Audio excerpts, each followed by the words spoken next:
Bonjour à tous, c'est Roméo Cournal, le coach intuitif. Je vous souhaite la bienvenue dans ce cours Comprendre et désamorcer les conflits relationnels. Alors, qu'est-ce qu'un conflit déjà au départ? Et pourquoi est-ce qu'un conflit devient violent? Parce qu'en réalité, ce qui fait qu'un conflit est une problématique, c'est la violence qui s'installe. D'accord? Un conflit au départ part d'une divergence de point de vue. D'accord? C'est-à-dire que vous êtes en face d'un interlocuteur, vous émettez un comportement, vous avez un avis, vous dites quelque chose, vous ne dites pas, vous faites quelque chose, vous ne faites pas. Vous projetez de faire quelque chose, vous projetez de ne pas faire. Et en face, finalement, vous avez un interlocuteur qui ne sera pas d'accord avec votre façon de gérer espace, temps, relation, possession. On va voir les choses de façon extrêmement générique, ça permet d'être plus clair. Dans la vie, on ne fait que gérer de l'espace, du temps, des relations et des possessions. On ne fait que ça. On est toujours à un endroit, on est toujours à un moment, on est toujours en relation avec quelque chose ou avec quelqu'un, on est toujours en relation avec un environnement et on est toujours en possession de quelque chose, ne serait-ce que de notre propre corps. D'accord? Et donc, en fait, le conflit va résulter finalement d'un désaccord avec l'interlocuteur en face qui justement va exprimer qu'il n'est pas d'accord avec notre façon de gérer espace-temps, relation, possession. Alors, vous allez me dire, en soi, ça c'est pas un conflit, c'est juste une divergence de point de vue. Là où ça va devenir problématique, c'est lorsque il y aura de la violence, il y aura d'abord des émotions qui seront exprimées. C'est-à-dire que l'autre en face, non seulement il ne sera pas d'accord avec votre point de vue, mais en plus il ne sera même pas d'accord avec le fait que vous ayez ce point de vue, ou le fait que vous exprimiez ce point de vue, ou la façon que vous avez d'exprimer ce point de vue. En réalité, il est là. C'est là que les choses commencent. Je peux être en désaccord avec quelqu'un sans pour autant lui enlever le droit d'avoir son avis. Le conflit commence à devenir problématique et violent lorsque l'un et ou l'autre empêche à l'autre d'avoir le point de vue qu'il a. D'accord? Mais alors, pourquoi est-ce que la personne en face n'est pas d'accord, refuse que j'ai le point de vue que j'ai justement sur une situation? Et pourquoi est-ce que moi-même, je peux être particulièrement choqué et je peux refuser que l'autre exprime un point de vue, exprime un comportement sur sa façon de gérer espace-temps, relations et possession. Pourquoi?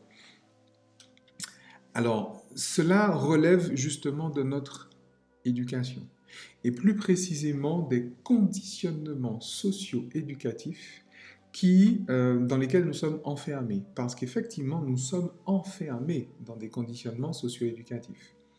En plus, il se passe quelque chose de très particulier dans notre cerveau. Je vous l'ai dit, j'ai une approche neuroscientifique, hein, et donc je parle cerveau, je parle matière. Et là-dessus, il est très important que vous compreniez que ce n'est pas mon avis que je vous donne. Ce n'est pas une façon de voir les choses que je suis en train d'évoquer.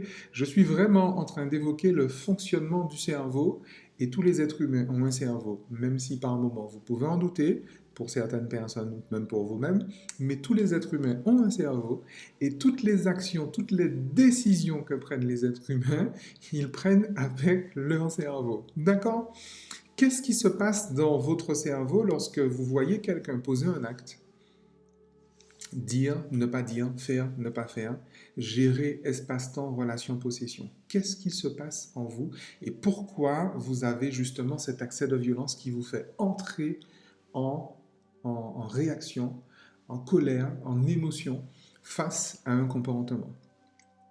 Il se trouve que dans les différentes parties de notre cerveau, euh, nous avons ce qu'on appelle des neurones. Bon, vous en avez entendu parler de toute évidence.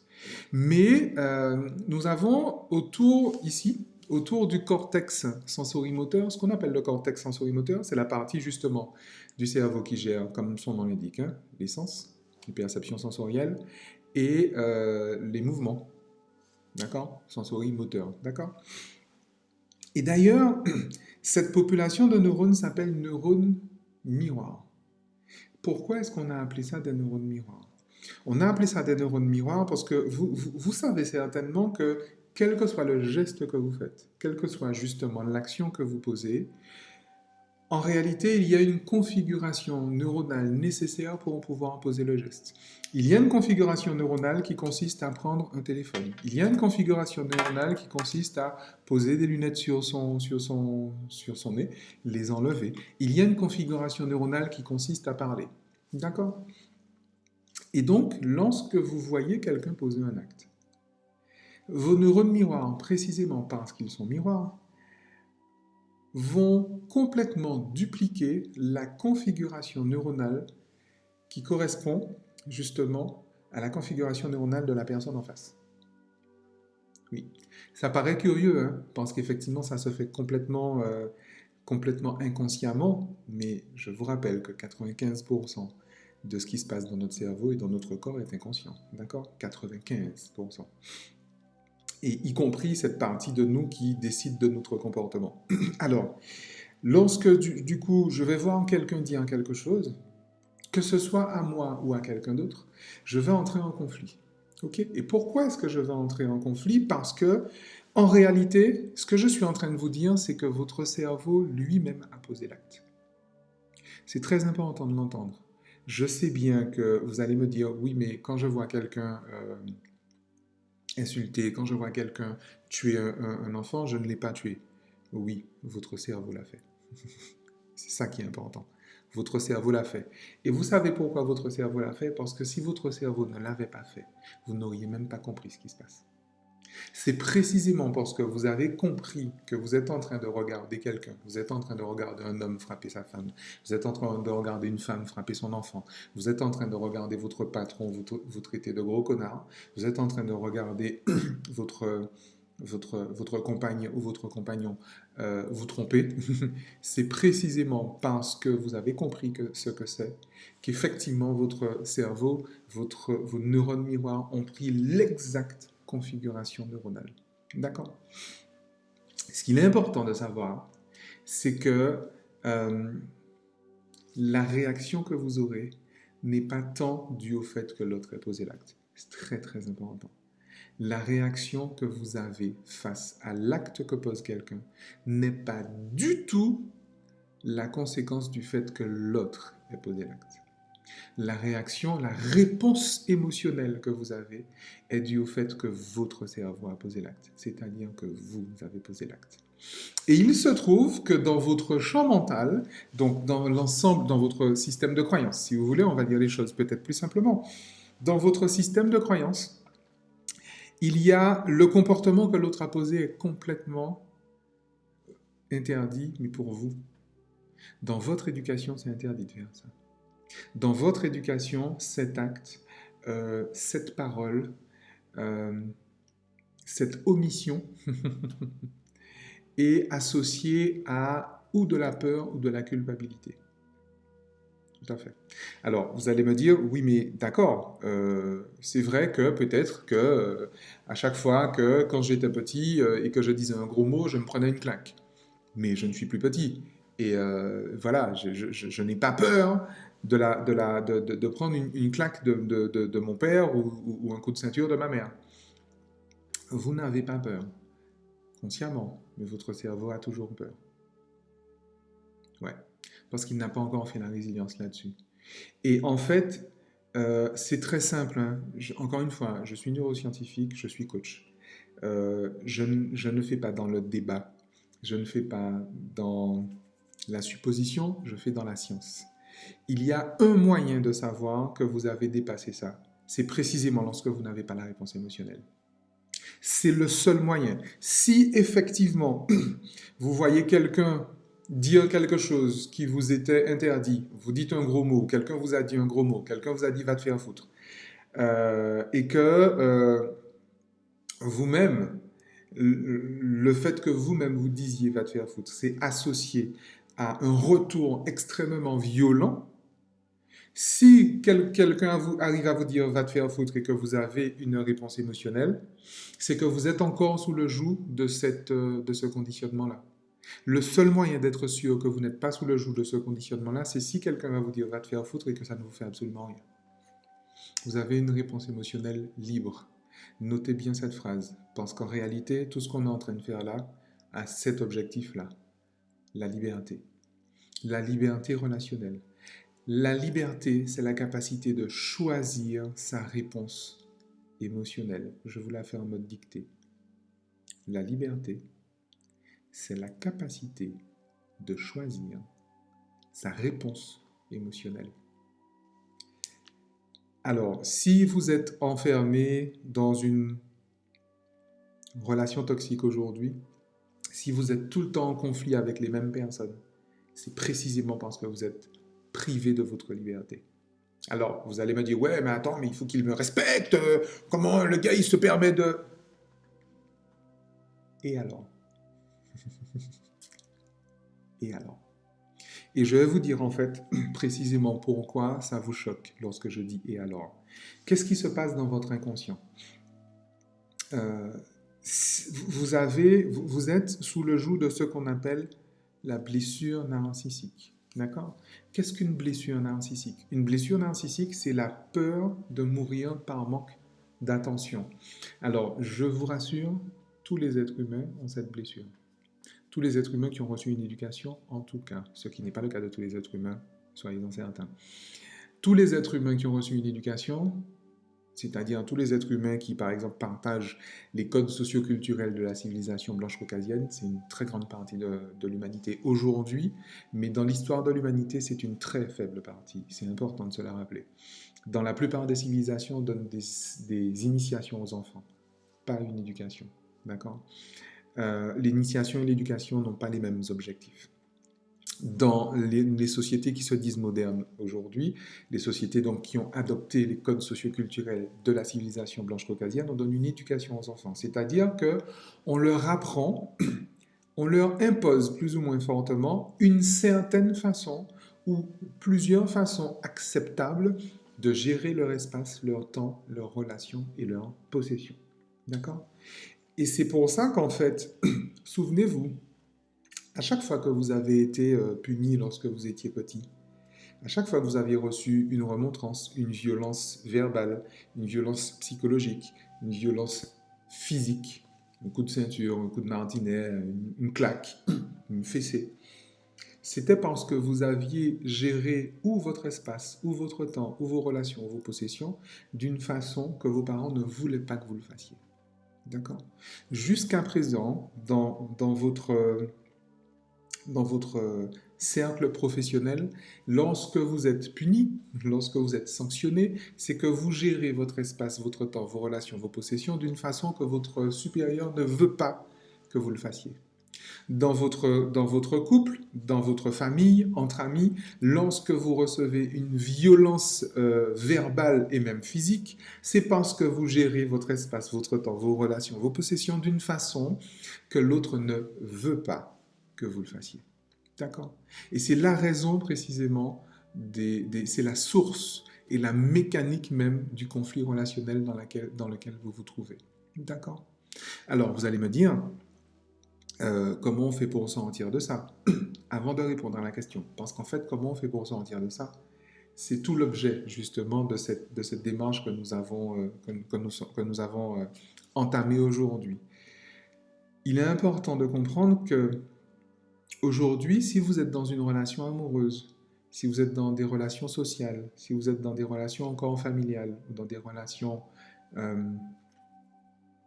professionnelles, où vous êtes encore, vous recevez encore de la violence parce que vous gérez votre espace, votre temps, vos relations, vos possessions différemment de ce que l'interlocuteur en face vient de vous, c'est que vous considérez cet interlocuteur comme une autorité.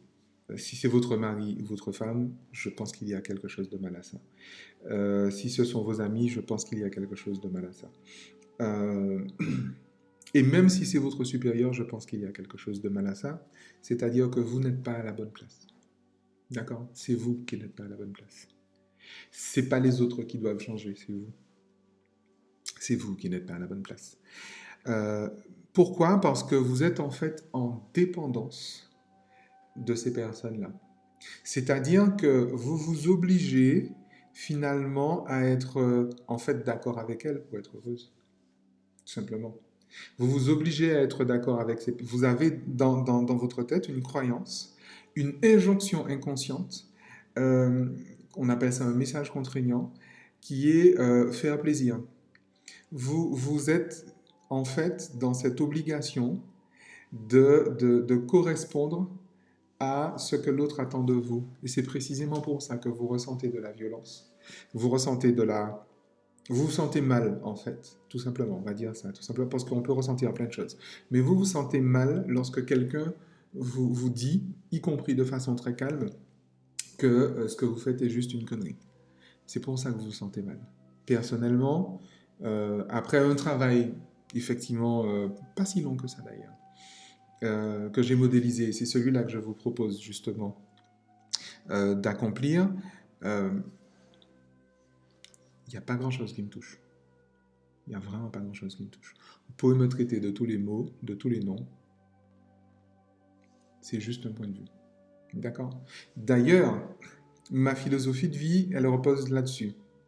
Tout ce qu'un être humain peut dire est à la fois stupide, dangereux et évident. Donc tout ce que je viens de vous dire est à la fois stupide, dangereux et évident. Tout ce que vous avez jamais entendu de votre vie est à la fois stupide, dangereux et évident. Tout ce que vous avez jamais pensé et dit dans votre vie est à la fois stupide, dangereux et évident. C'est une question de point de vue. Maintenant, la différence, et c'est là en fait que vous allez devoir exercer votre liberté, c'est qu'en fonction du point de vue que vous avez une expérience de vie différente. D'accord? Si vous estimez que quelqu'un qui vous dit mais c'est complètement nul ce que tu as fait, si vous estimez que non, la personne n'a pas le droit, vous allez avoir effectivement une expérience de vie. Personne n'est obligé d'être heureux. Si vous estimez que bon, ben écoute, c'est son point de vue, il estime que ce que j'ai fait est nul. Moi, j'estime que ce que j'ai fait est bien. Parfait. Parfait. Très bien. Alors maintenant, dis-moi en quoi c'est nul, parce que moi, je vais dans une direction. D'accord? Je suis à Lyon, je vais à Paris, je prends le nord. Toi, tu me dis, mais t'es complètement con, c'est dans le sud, c'est le sud qu'il faut aller. Parce que lui, peut-être qu'il va à Marseille ou à Nice. Donc, effectivement, lui, il faut qu'il prenne vers le sud. Moi, je vais vers le nord. D'accord?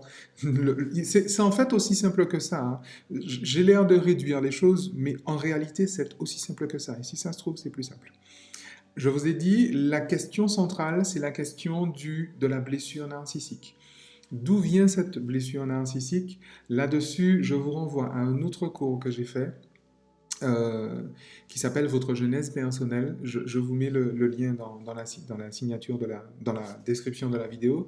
Et je vous renvoie également à ce séminaire qui s'appelle Libérez-vous de votre éducation, puisque c'est le contenu gratuit qu'il faut faire avant, d'ailleurs, le séminaire Libérez-vous de votre éducation. Mais ça, c'est si vous voulez aller plus loin, véritablement, dans le déconditionnement justement de vous-même. Ce qu'on va voir surtout aujourd'hui, c'est quelle est la conséquence de la blessure narcissique.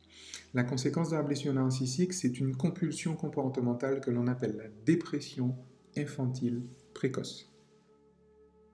La dépression infantile précoce, c'est une compulsion que l'on a à prouver qu'on est innocent. Et c'est ça qui provoque chez vous, justement, la réponse émotionnelle. Cette compulsion que vous avez à prouver, même pas que vous êtes innocent, mais que vous êtes regardable, que vous méritez encore l'attention de l'autre, que vous méritez encore peut-être même l'affection. Et c'est là où justement beaucoup font l'erreur, vous confondez attention et affection.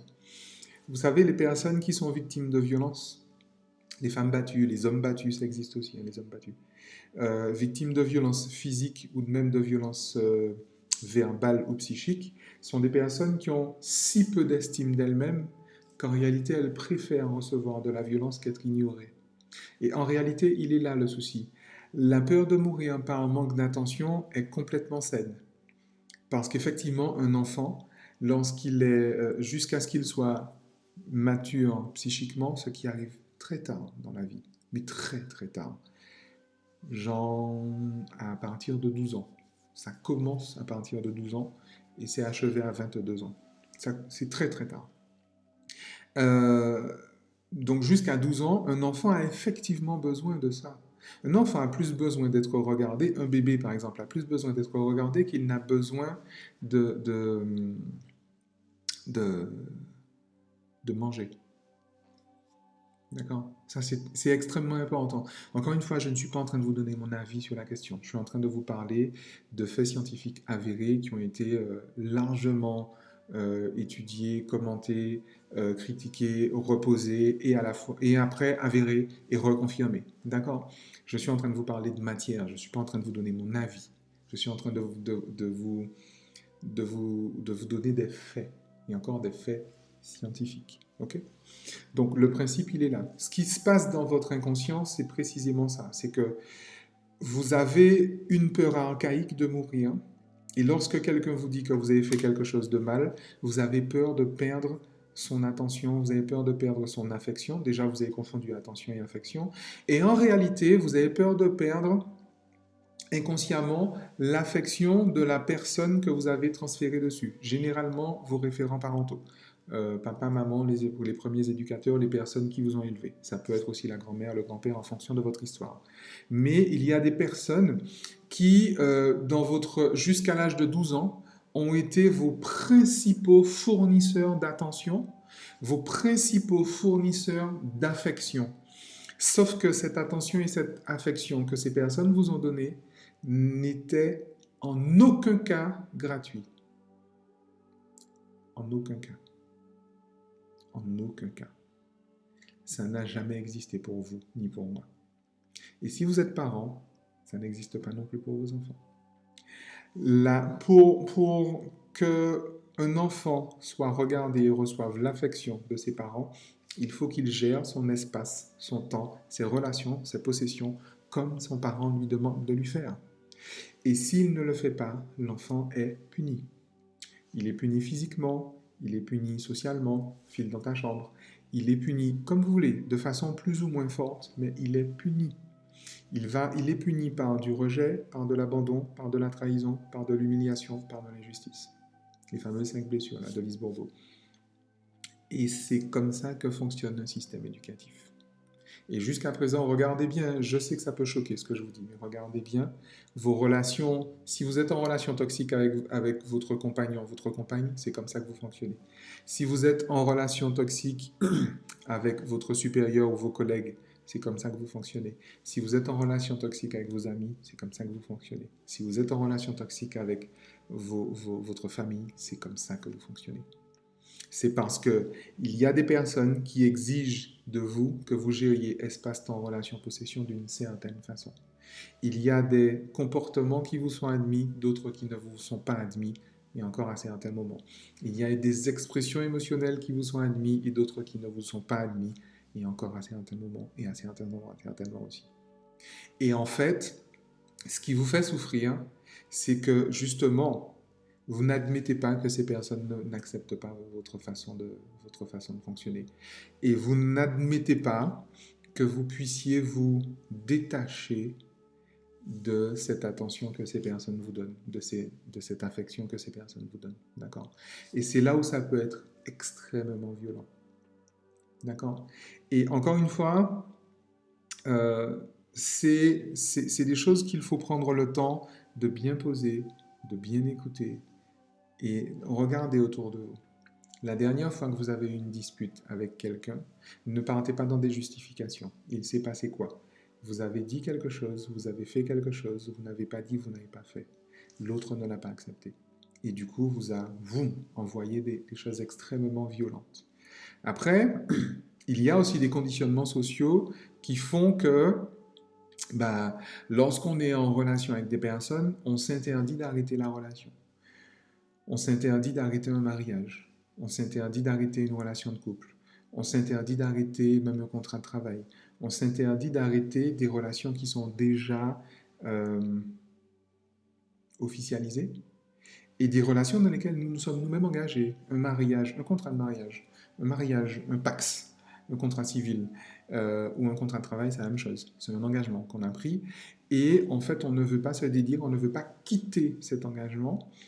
Parce que, également, dans notre champ mental, cet engagement, rompre l'engagement, est synonyme d'une coercition, est synonyme d'une d'une punition est synonyme d'une perte d'attention, d'une perte d'affection et donc synonyme d'une perte mortifère d'attention de la part des personnes qui exigent ça de nous.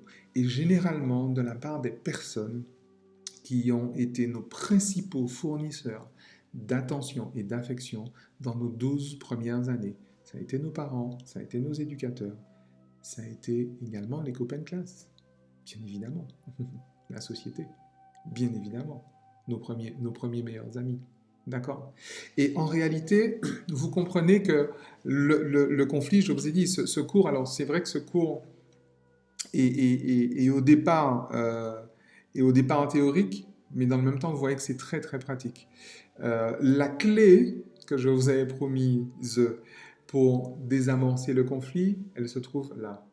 Elle se trouve dans la réponse émotionnelle, dans le fait d'accepter que l'autre soit en désaccord avec vous, d'accepter que vous soyez en désaccord avec l'autre, et finalement de vous respecter, de préférer votre point de vue à celui de l'autre, mais également de vous libérer de votre blessure narcissique. C'est ce qu'on va faire pendant tout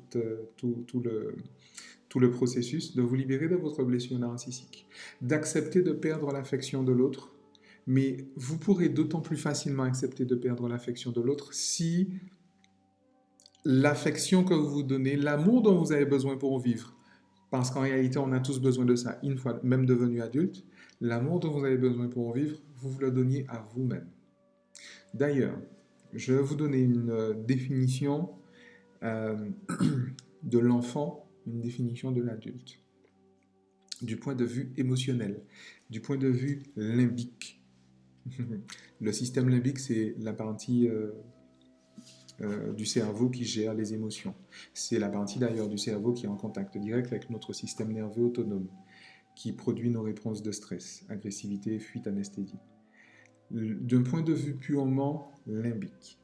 D'accord? Donc, encore une fois, on est dans de la matière, on est dans du fait, on est dans de l'épaisseur, on n'est pas dans de la philosophie, on n'est pas dans de la psychologie, on est dans de la matière, on est dans de la biologie. Ce qu'on appelle un enfant, c'est quelqu'un qui a besoin de recevoir des signes, des marques d'attention conditionnées et inconditionnées de l'extérieur, de personnes autour de lui. Ça, c'est ce qu'on appelle un enfant, du point de vue limbique. L'enfant va aller chercher autour de lui des marques d'attention conditionnées et des marques d'attention inconditionnelles, en fonction de l'estime qu'il aura de lui, en fonction de plein de paramètres. D'accord? Ok? Ce que l'on appelle un adulte, c'est quelqu'un qui est en capacité de renoncer à ces marques d'attention conditionnées ou inconditionnelles reçues de l'extérieur. Pourquoi? Parce qu'un adulte, c'est quelqu'un qui est capable de se satisfaire de l'attention et de l'affection qu'il se donne à lui-même. On appelle ça être heureux. D'accord? Être heureux, c'est ça. Hein? C'est véritablement ça. Biologiquement, c'est ce que ça veut dire être heureux. Le bonheur d'être soi est un pléonasme. Parce que être heureux, c'est être soi, être conscient d'être soi, d'accord, de qui on est vraiment, et exprimer qui on est vraiment authentiquement. Bien évidemment, lorsque je vous dis qu'un adulte, c'est quelqu'un qui peut renoncer à l'affection extérieure et peut se contenter de l'affection intérieure, vous comprenez alors qu'il y a très très peu d'adultes sur Terre.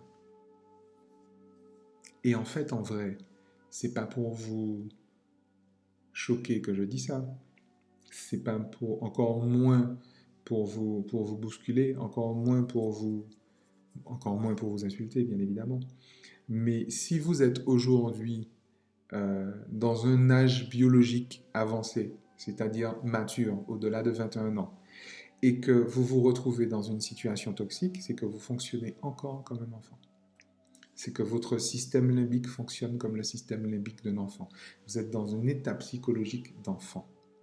Et c'est précisément pour ça que faire une détox relationnelle, se débarrasser des relations toxiques que vous avez aujourd'hui et se débarrasser de toutes les relations toxiques qui pourraient arriver demain, c'est devenir un adulte.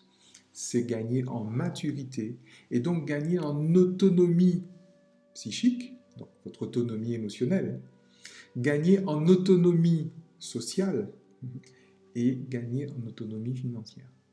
D'accord? Donc vous débarrassez de ce qu'on appelle la dépendance affective, tout simplement. Parce qu'en fait, en vrai, si vous êtes dans une relation toxique ou dans des schémas toxiques récurrents, c'est que vous êtes en dépendance affective. Vous dépendez encore de l'affection de quelqu'un d'autre. Et précisément, si vous affirmez avec force le contraire. Précisément. Précisément, si quand vous entendez ça, vous dites « Ah non, moi j'ai besoin de personne, je m'en fous de tout le monde, machin, etc. » Précisément. Vous êtes précisément en état de dépendance affective. C'est précisément là que vous êtes encore plus en état de dépendance affective. Quelqu'un qui est autonome affectivement, c'est quelqu'un qui peut entendre quelqu'un dire, tu sais, ouais, ce que le mec il raconte quand même pas mal de conneries en fait. Hein. Et voilà pourquoi. Moi j'aime pas ce gars-là, j'aime pas. Je veux pas travailler avec lui, je veux pas le fréquenter. Vous savez, quand j'entends ça, je suis très heureux d'entendre ça. Parce que pour moi, la personne est en train de se respecter. Et en plus, cette personne est en train de m'éviter des écueils.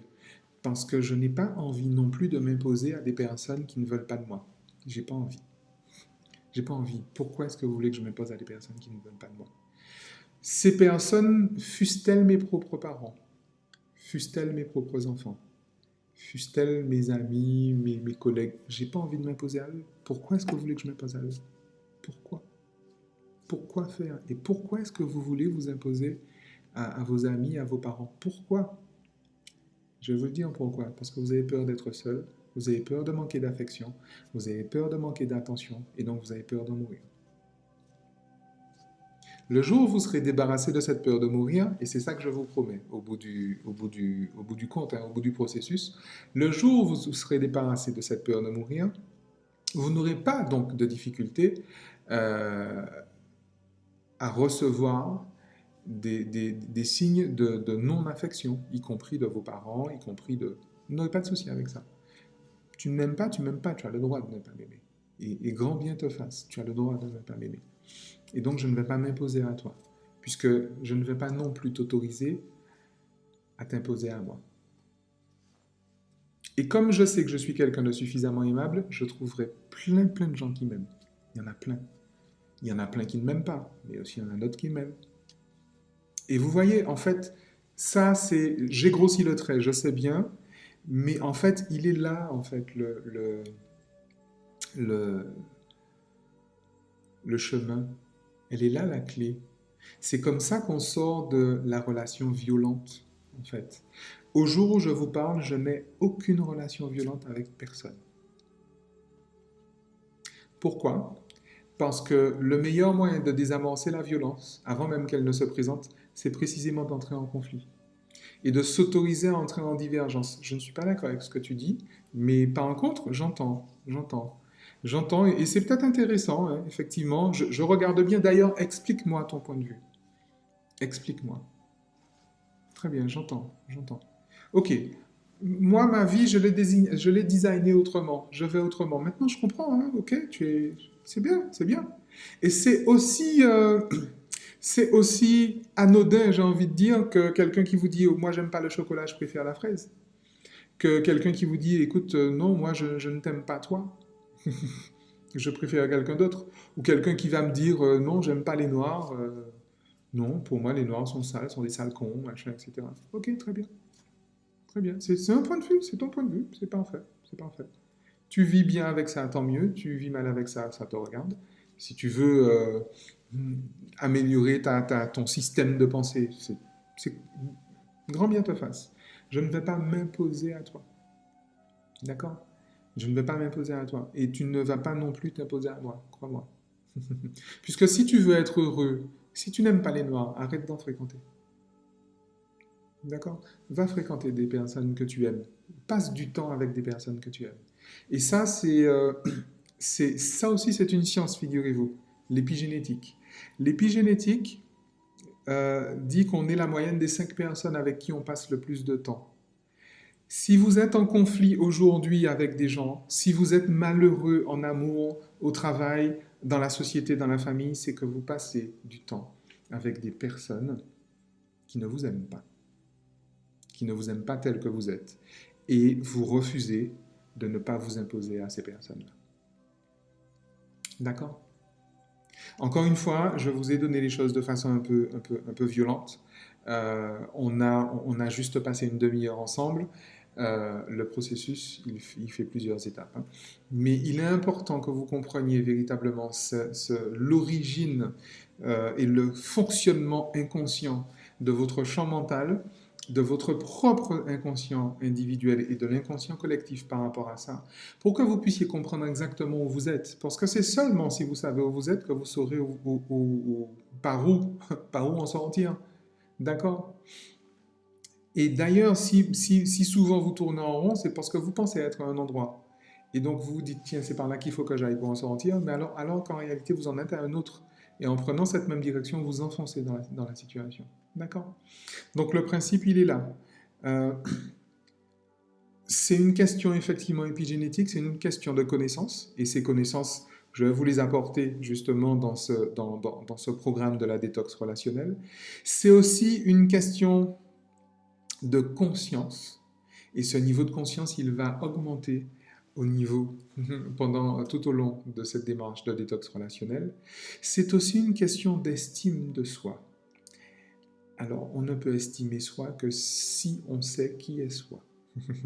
Et c'est aussi ce qui va se passer dans cette démarche de détox relationnelle. Et encore une fois, bien sûr, c'est une question d'épigénétique. Donc, des personnes avec qui vous passez le plus de temps. Je ne peux pas vous promettre que votre PN préféré va changer. Parce que ça ne vous regarde pas. Je ne peux pas vous promettre que votre belle-mère va changer. Parce que ce n'est pas votre vie. Mêlez-vous de vos affaires. Je ne peux pas vous promettre que votre patron sera moins con. Non, il le sera certainement plus encore.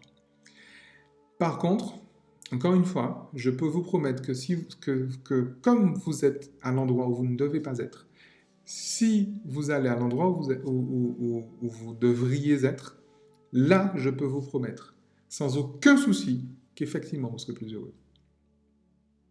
Ça, c'est une promesse garantie. Et vous savez, ça fait 20 ans que je fais ce métier-là. Ça fait 20 ans que je fais ça. Donc, ce que je vous dis, ça marche. Parce qu'encore une fois, ce n'est pas mon avis, ce n'est pas mon propos. C'est de la science, c'est des lois naturelles. D'accord? C'était là avant moi, ce sera là après. Qu'on y croit ou pas, ça fonctionne. C'est pour ça que ça fonctionne toujours. Et j'ai toujours dit que, ça fait 20 ans que je dis que s'il y a une seule personne pour qui ça ne marche pas, j'arrête tout. Mais du jour au lendemain, je comprends avec ça. Franchement, j'ai de la ressource. Rassurez-vous. Ça fait 20 ans que ça dure. Je ne suis pas persuadé que vous soyez suffisamment spécial pour que ce soit avec vous que ça ne marche pas. Je ne suis pas persuadé. Après, je ne sais pas qui vous êtes. Hein. Vous êtes un être extraordinaire. Je le sais, vous n'en avez pas conscience. Mais c'est précisément parce que vous êtes quelqu'un d'extraordinaire qu'avec vous, ça va marcher. Et c'est précisément parce que vous êtes quelqu'un d'extraordinaire que vous allez réussir à lever tous les freins extérieurs et intérieurs qui vous empêchent d'être heureux du point de vue relationnel. D'accord? Je vous remercie d'avoir suivi ce cours. On se retrouve pour justement la suite de cette démarche de détox relationnel pour vous débarrasser de toutes les relations toxiques et pour vous configurer un champ mental, un mindset, une personnalité qui non seulement vous protège de toute relation toxique, mais en plus vous garantissent automatiquement et inconsciemment des relations saines pour qu'enfin on puisse bien s'amuser. Ciao.